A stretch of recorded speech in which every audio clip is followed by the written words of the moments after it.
Hello ladies and gentlemen, and welcome to this second in a series of videos looking at the TOEFL reading section of the test of English as a foreign language. In this particular video we're going to be looking at some general test strategy, and we're going to be looking at the first question type, which is the detail questions. Now, just to remind ourselves of the way that the reading section is composed, you'll be reading passages and there will be questions based on those passages, based on the information in those passages.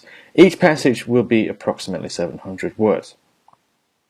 There will be 3 to 5 questions, 3 to 5 passages that you'll be expected to read through, and each passage will have between 12 and 14 questions.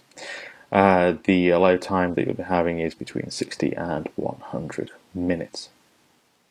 To begin with, we're going to be looking at general test taking strategy. So it's best to try to understand how the test makers can actually guarantee a correct answer. Whether it sounds obvious, but it's really difficult to actually construct a test where there is no question that one answer is correct and the other answers are incorrect, especially on questions like that you'll find on the TOEFL, where there will be things like inference questions, and you'll be looking to get things like draw conclusions and look at the implications of some of the passages. We're going to be examining a sample question. Now, this is obviously not going to be taken from the TOEFL. From the TOEFL test, we're going to just basically give you a very easy sample question to show you how these questions are actually composed and what the structure is of the questions. So here we are. We've got a very, very easy question. If you are taking the TOEFL, or if you're planning to take the TOEFL, then this should be no problem whatsoever. The question is, what time is it? And we have 4 answer choices. We've got Monday for dinner, 3 or 5 p.m. or 3:15 or 7. So if we actually look at these, look at the way that this question is made up, we have the question or the prompt at the top, which is what time is it? Now, this doesn't necessarily need to be a question, and some of them won't be questions that you'll see on the TOEFL. There'll either be a question that you'll see quite obviously that has a question mark, or there will be some kind of a prompt that will ask you to choose one or more answers. With this A, B, C, and D section here, we call this the answer step. And one of these will be the correct answer, and the rest will be called distractors. So if you look at the way that a question is actually made up, the so-called anatomy of a question. Now, the right choice is the answer. The right answer choice is the answer. The other choices are called distractors. One choice will be the answer. 1 or 2 choices will be completely wrong, and 1 or 2 choices will be wrong, but they will be similar to the right answer. So we can see already that the TOEFL is going to be trying to trick us in some way into choosing the slightly wrong answer. So let's have a look at the way that things break down. If we go back to our question, what time is it? Then the first 2, A and B, are pretty obviously not the answer. If someone asks us, if someone stops you in the street and asks you what time is it, then it's pretty clear that they're not going to be saying, oh, it's Monday. The question for this answer would be, what day is it? So we can pretty much rule out A and B. For dinner, it's a time. It's a time of day, but it's not an exact time. It's not the exact time that we would expect the answer to this question to be. So if we move on as well, option D, 3rd, 15 or 7, this is more of a date. The format is obviously a date. It's the 15th of March 2007. The question that goes with this answer obviously is, what is the date today? Not what time is it. So we can see that pretty obviously option C, 3:15, is the answer. And if we actually try and use this in a sentence, what time is it? It's 3:15. This actually makes sense. Now, this process that we just went through, checking which is the most likely answer and discarding the ones that we know that are incorrect, is actually called a process of elimination. Now, this technique needs to be mastered if you want to be a better test taker. It's a very useful technique, but it's not 100% accurate. It's not 100% reliable because you actually need to know definitely what the wrong answer is. Also, please don't eliminate a choice just because you don't know what it means. Just because you don't know what it means doesn't mean it's the wrong answer. You need to be looking at eliminating choices that you know are definitely wrong, that you know definitely don't fit as the answer to the question if it was in a conversation. The idea is to reduce your chances of choosing the wrong answer. So you're reducing your chances. You're reducing your chances from 1 in 4 to 1 in 2. So the two answers that are similar, there's one answer that will be similar, and the one answer that will be the right answer. This is what you need to be aiming to look at, is trying to get it down to a real minimum number of choices so that you can go from 1 in 4, you can go from 25% to 50-50. Now the process of elimination, or POE, it's not 100% perfect, as we mentioned, because you do need to actually know what is the wrong answer. You need to be confident about what the wrong answer is. It's a useful tool, and it can definitely be used to improve your chances. But the only way to significantly improve your score is to actually improve your level of English first. So don't rely on this process of elimination. It can help you in the test. It can help you answer the questions faster and save a valuable few minutes. But please don't get the idea that it's a way of actually working through the answers and getting the higher score. The only way on the TOEFL is to actually improve your general level of English. So let's move on to general reading strategy. The first 5 minutes, you should read the introduction and topic sentences. You should skim the rest of the body to get the gist. In the next 15 minutes, you should aim to answer the 12 or 14 questions that are on the test or the passage. Selectively read where required. The different question types are there to help you actually understand the text. So your test of English is kind of being tested in a very indirect way, where you're actually being asked to understand a passage and then to show that understanding through the way that you choose the right or wrong answers on the test. The answers will be there to guide you through. So the early questions, questions 1 and 2, for example, will be about the opening few paragraphs. They'll actually go in matching order through. So they will guide you through the text, and they will guide you through the right parts or the important salient points that you need to focus on in order to understand this passage. Now, there are different question types, and there are actually 10 different question types on the TOEFL reading. There's the question types finding factual information and understanding negative facts that we're going to be looking at in this particular tutorial. There will be inference questions where you're being asked to make inferences and infer rhetorical purpose. We're going to look at that in a later video. Vocabulary and reference usage questions. There'll also be questions that will ask you to simplify the meaning of sentences and insert sentences into the passage. And the last two questions, select summary information and complete schematic tables. These aren't they're not technically questions, but they are tasks that you will be set to actually demonstrate your understanding of the passage. In this particular video, we're going to be looking at the finding factual information and understanding negative facts questions. So why is it important that we know these 10 question types? Essentially because knowing the question type, being able to identify the question type, will allow you to be more efficient on the test. If you know what kind of question this is, then you'll be able to select the right strategy and answer it more efficiently and save valuable time on the test. The different question types will need different amounts of time to answer. So there will be some questions where you will be looking at, for example, the summary information questions, where you'll need slightly more time than, say, the vocabulary test, where you're actually just looking at choosing a word that means the same, or explaining a definition of a word. But we'll be looking at these detailed questions in this tutorial, so don't worry too much about the later question types. The detail questions, you will be required to find specific details in the text. Now, there will be several techniques that we will be using to actually focus in on the details in the text of the questions that you'll be asked about. So you have to scan through the text to find where to begin.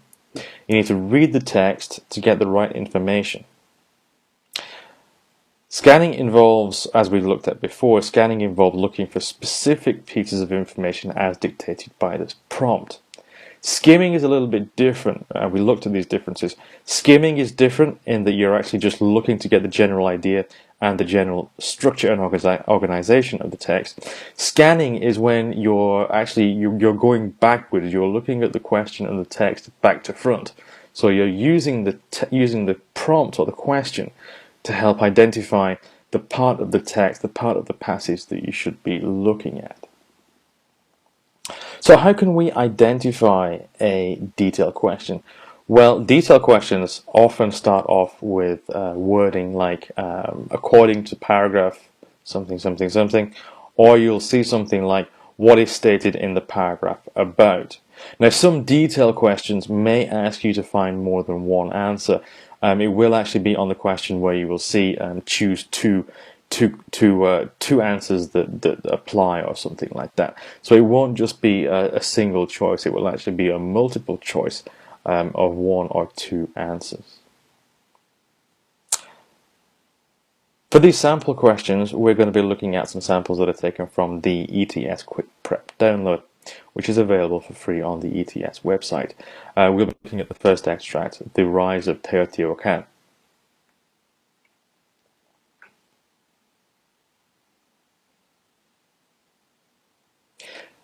If we look at general strategies towards actually solving these questions, solving these detailed questions, these questions require more time, generally, basically because you have to read more closely to get the required information. The text will help you by telling you which paragraph to look at, and you can use the prompt to help find the right paragraph and then scan through for the information. So if we have a look at the first question, question 10. According to paragraph 4, what has recent research on obsidian tools at Olmec sites shown? A. Obsidian's value was understood only when Teotihuacan became an important city. The residents of Teotihuacan were sophisticated toolmakers. C. The residents of Teotihuacan traded obsidian with the Olmecs as early as 400 BC. Or D. Some of the obsidian used by the Olmecs came from the area around Teotihuacan. So let's have a look at the text here. Now we need to scan through. If we go back and have a look at these, we need to scan through and we need to find some of these keywords so that we know what to look for, know what to start looking at least. So the key thing here is that we're talking about these obsidian tools at Olmec sites. So if we have a look at the text, if we read through it, it seems likely that Teotihuacan's natural resources, along with the city's elite ability to recognize their potential, gave the city a competitive edge over its neighbors. So with this first sentence, we're looking at this idea that there's a competitive edge that Teotihuacan had, and we're looking at some information about its neighbors. What we need to do is actually scan through until the next sentence, the next but one sentence, where the first mention of the Olmecs is actually made.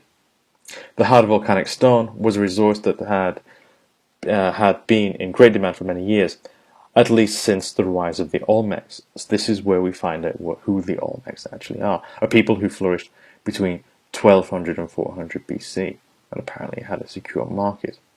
Moreover, recent research on obsidian tools found at Olmec sites has shown that some of the obsidian obtained by the Olmecs originated near Teotihuacan.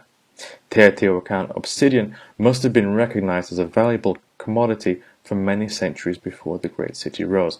So around where I've highlighted in blue, we get this information about the Olmecs, we find out who the Olmecs are, and we find out about recent research on obsidian tools and what that research has actually shown.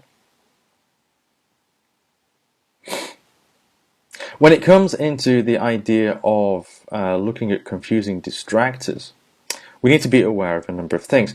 The correct answer won't be exactly reproduced. It will be restated in some way. So look out for any answers that contain the exact same words that you can see in the actual passage. We also need to be looking out for distractors that only include part of the correct idea.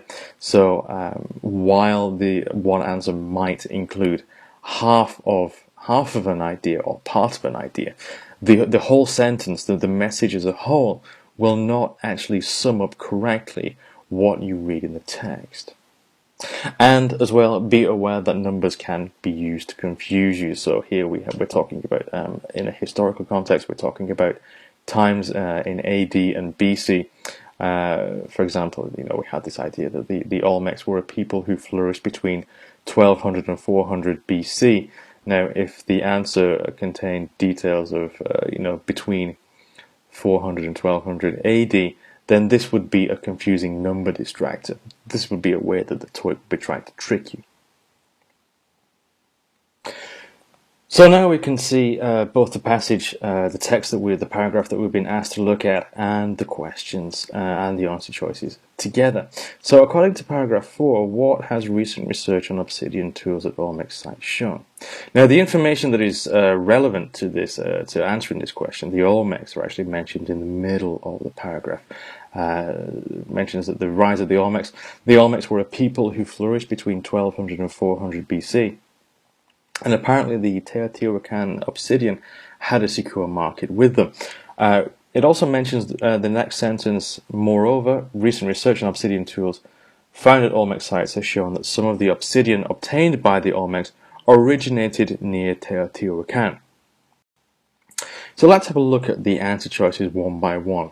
If we look at answer choice A, obsidian's value was understood only when Teotihuacan became an important city. Now, if we scan through, right through to the end sentence, the final sentence, which reads, Teotihuacan obsidian must have been recognized as a valuable commodity for many centuries before the great city arose. So we're looking at this idea of using synonyms, and you'll notice that a lot of this information is never actually directly restated. So to arise and to become important and to arise are actually synonymous ideas. But this sentence is telling us that Teotihuacan, the obsidian, was actually recognized as a valuable commodity before Teotihuacan became an important city. So we can pretty much eliminate option A. With option B, the residents of Teotihuacan were sophisticated toolmakers. There is mention in the passage of the city's elite, but this was really just with the city's elite recognizing the potential of Teotihuacan's natural resources. There's nothing really mentioned in this passage at all about toolmaking or the sophistication of their toolmaking. So we can pretty much eliminate option B. If we look at the next option, option C, the residents of Teotihuacan traded obsidian with the Olmecs as early as 400 BC. Now, this is a bit of a tricky answer choice, because even though 400 BC is actually mentioned, it's mentioned in connection with the idea that the Olmecs flourished between 1200 and 400 BC. There's nothing really in the passage that to support this idea that Teotihuacan traded obsidian with the Olmecs. We can see they recognize it as a valuable commodity, and we have this idea of obsidian having a secure market, but there's no actual direct or implied information that actually connects 400 BC with trading obsidian between the Olmecs and Teotihuacan. So we can eliminate option C. If we look, therefore, at option D, some of the obsidian used by the Olmecs came from the area around Teotihuacan. If we actually read the sentence, moreover, recent research on obsidian tools found at Olmec sites has shown that some of the obsidian obtained by the Olmecs originated near Teotihuacan. We can see that the word came from and originated are synonymous, And we can actually kind of pretty much be confident that D is the correct answer. Moving on to question 11, the question reads, select two of the answer choices that are mentioned in paragraph 5 as being features of Teotihuacan that may have attracted immigrants to the city. So let's quickly read through. Long-distance trade in obsidian probably gave the elite residents of Teotihuacan access to a wide variety of exotic goods, as well as a relatively prosperous life. Such success may have attracted immigrants to Teotihuacan. In addition, Teotihuacan's elite may have consciously attempted to attract new inhabitants. It is also probable that as early as 200 BC, Teotihuacan may have achieved some religious significance, and its shrine or shrines may have served as an additional population magnet. Finally, the growing population was probably fed by increasing the number and size of irrigated fields. So, what are the features that may have attracted immigrants to the city? A. The prosperity of the elite. B. Plenty of available housing. C. Opportunities for well-paid agricultural employment. Or C or D. The presence of one or more religious shrines. Now, in the opening sentence, it says, it mentions this long-distance trade in obsidian, giving the residents of Teotihuacan access to a wide variety of exotic goods and a relatively prosperous life. The next sentence begins, such success may have attracted immigrants to Teotihuacan. In addition to this, Teotihuacan's elite may have consciously attempted to attract new inhabitants. So almost in the first sentence we can see this idea that the success of Teotihuacan's residents and the prosperous life that they're leading is actually a key contributor to attracting immigrants to Teotihuacan. So we'll keep A for now. If we have a look at B, plenty of available housing.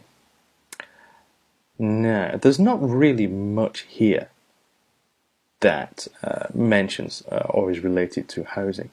We have this idea that there are residents, obviously then we have this idea of inhabitants, and we also have this idea that there's an increasing, there's a growing population, but we don't have anything really that anyone is building houses to house these people.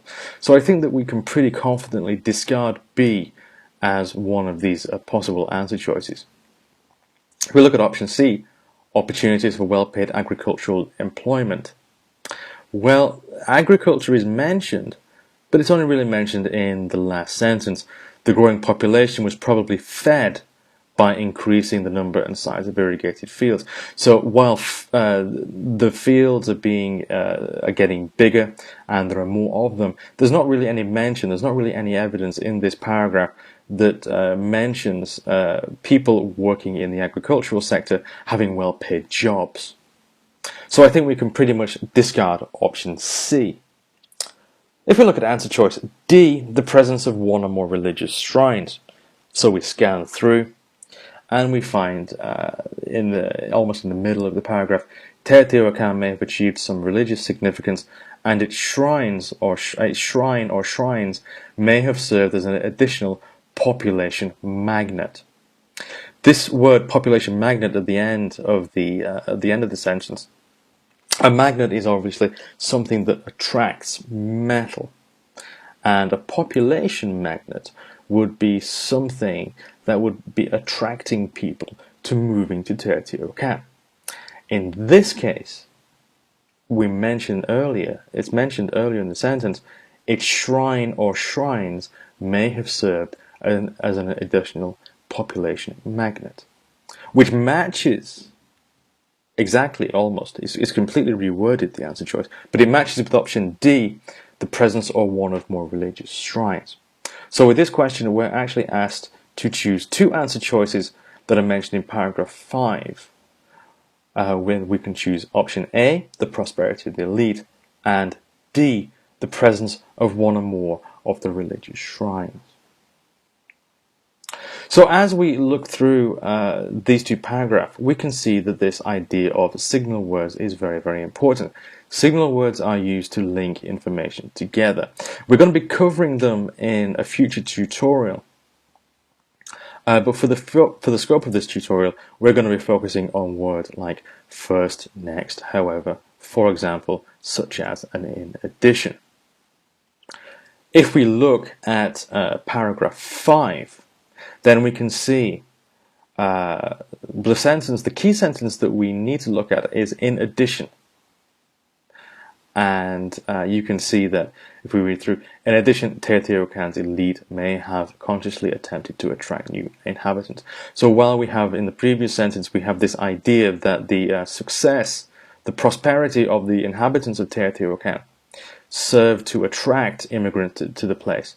There is also an additional factor that it mentions, that Teotihuacan actually also consciously attempted to attract new inhabitants. So they were actually making efforts to draw new people to the city.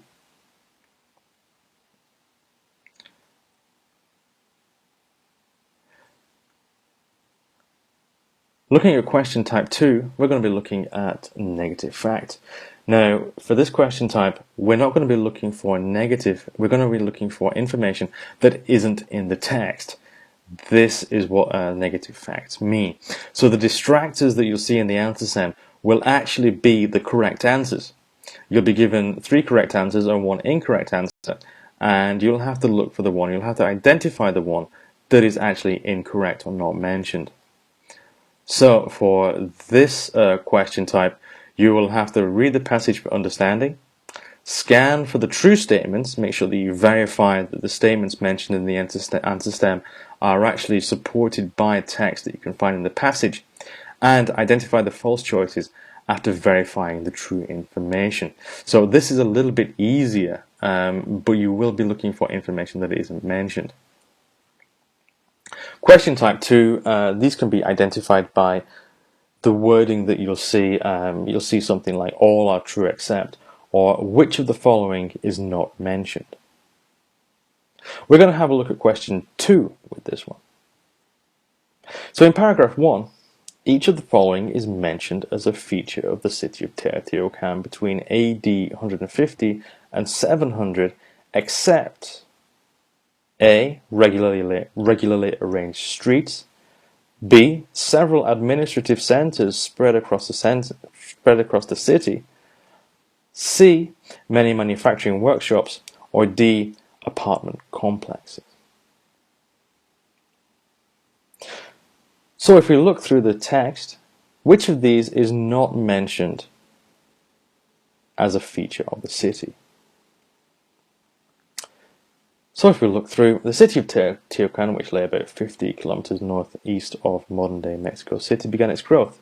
At its height, between AD 150 and 700, this is the date range that we need to be looking at, the population is more than 125,000 people, covers 20 square kilometers, has over 2,000 apartment complexes, a grain market, a large number of industrial workshops, an administrative center, and a number of massive religious edifices, and a regular grid pattern of street patterns.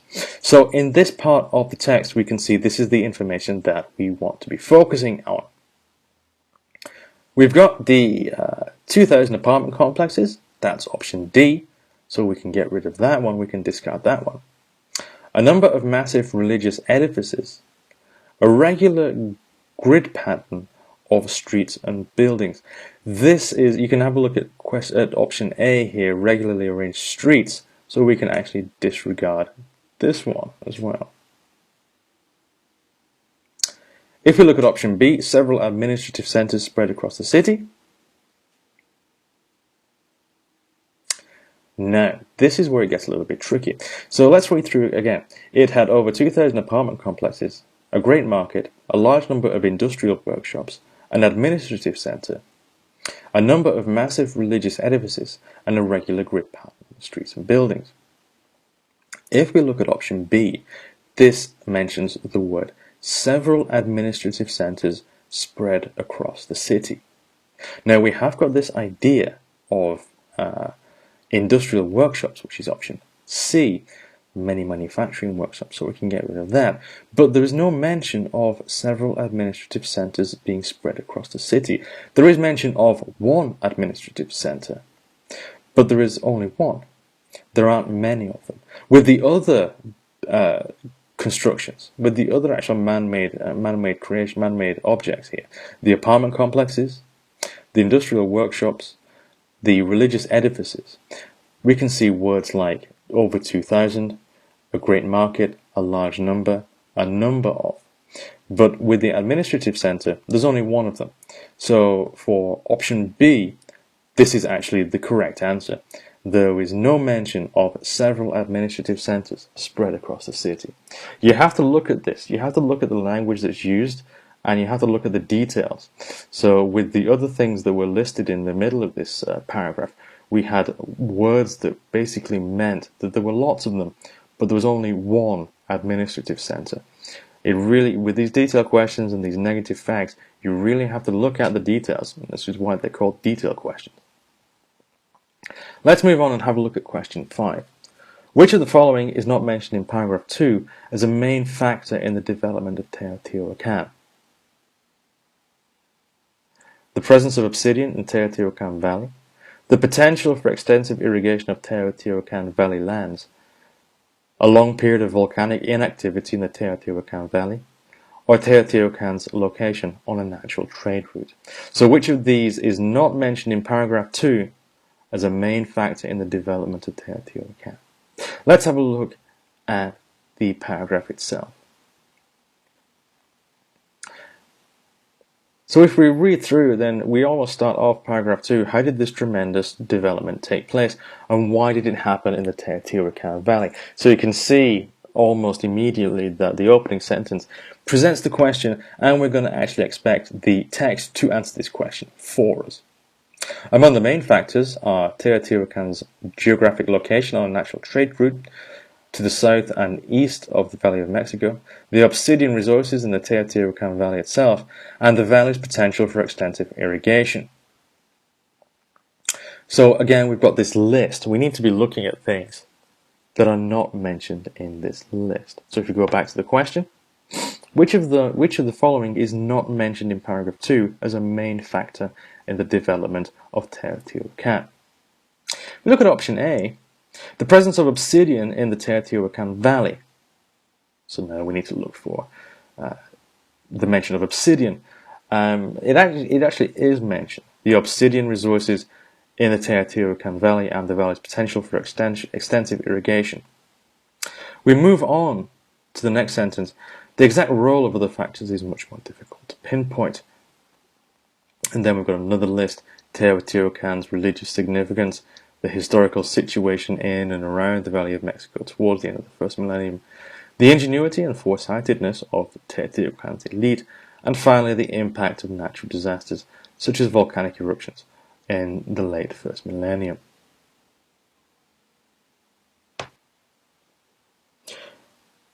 So if we look at option B here, the potential for extensive irrigation of Teotihuacan Valley lands, this actually is mentioned. We can actually find this. Among the main factors are Teotihuacan's geographic location on a natural trade route to the south and east, the obsidian resources in the Teotihuacan Valley, and the valley's potential for extensive irrigation. So this is mentioned here in the text.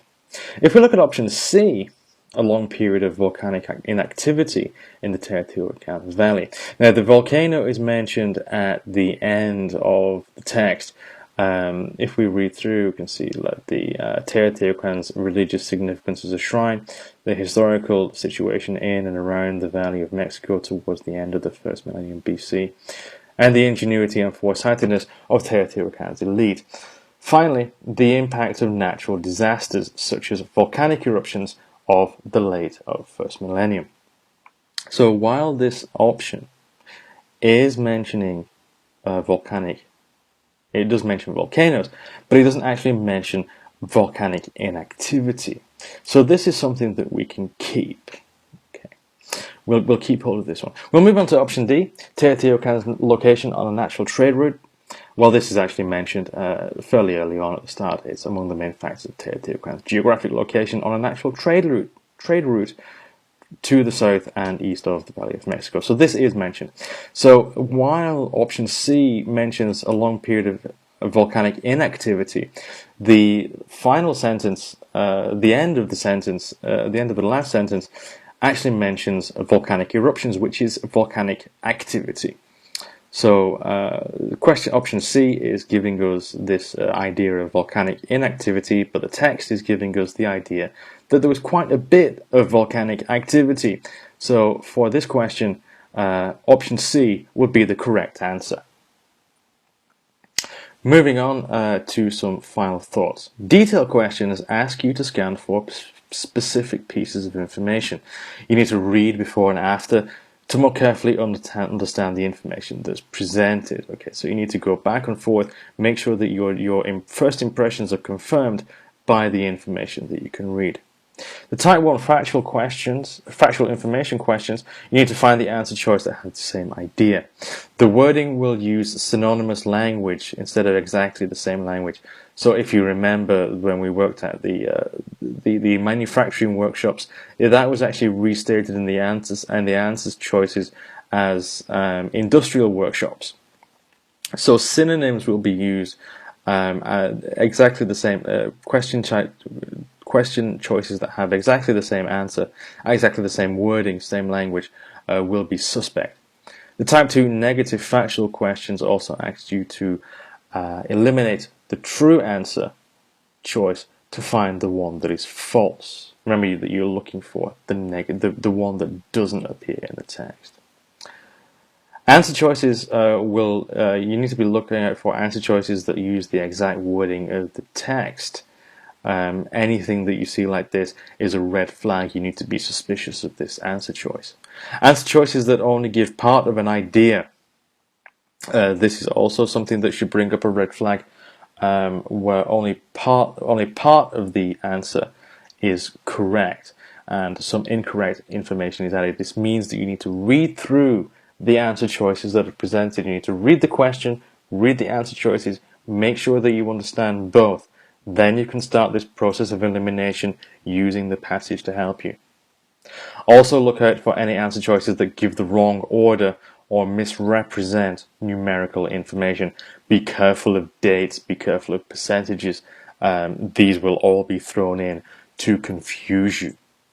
And finally, you need to be looking at signal words. We will be covering this at a later date in another tutorial.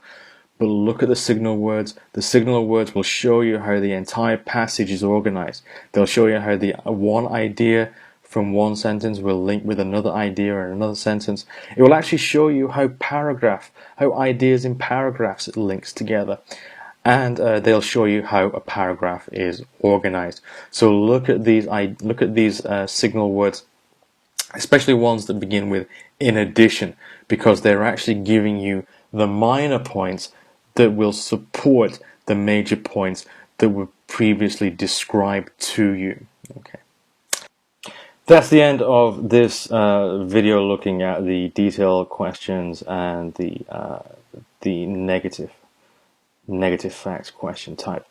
We'll be back with part 3 in our third video, where we'll be looking at inference and rhetorical purposes. These are the next two question types on the reading section of the TOEFL. Hope to see you then. Thanks for watching. Bye bye.